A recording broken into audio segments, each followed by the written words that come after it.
2 days నుంచి ఎందుకో బాగా గారెలు తినాలి అనిపిస్తుంది. ఇంకా ఎక్కువ రోజులు వెయిట్ చేయలేక ఇంకా ఈరోజు ఏం చేశానంటే మార్నింగ్ డ్యూటీకి వెళ్ళేటప్పుడే మినపప్పు నానపెట్టి వెళ్ళిపోయా. ఇంకా డ్యూటీ నుంచి వచ్చిన తర్వాత పప్పు అయితే మిక్సీ వేసుకొని గారెలు అయితే వేసుకుంటున్నాను. ఒక పక్క టమాటా చట్నీ చేస్తున్నాను. నాన్ వెజ్ తినాలని ఉంటుంది కానీ పాపాయికి చికెన్ ఫాక్స్ వచ్చాయి కదా, అప్పుడే చికెన్ ఇంట్లో ప్రిపేర్ చేయకూడదు అని చెప్పేసి దాని బదులు టమాటా చట్నీ కూడా గారెల్లోకి చాలా బాగుంటుంది.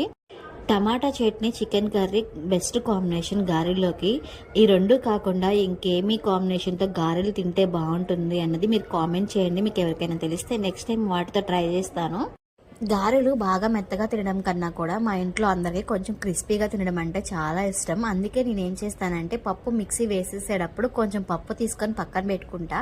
పిండి అంతా బాగా మిక్సీ వేసేసిన తర్వాత మెత్తగా కొంచెం పక్కన తీసుకొని పెట్టుకున్న పప్పుని పిండిలో కలుపుతాను. అప్పుడు తినేటప్పుడు క్రిస్పీగా చాలా బాగుంటాయి. మీరు ఎప్పుడైనా ట్రై చేయకపోతే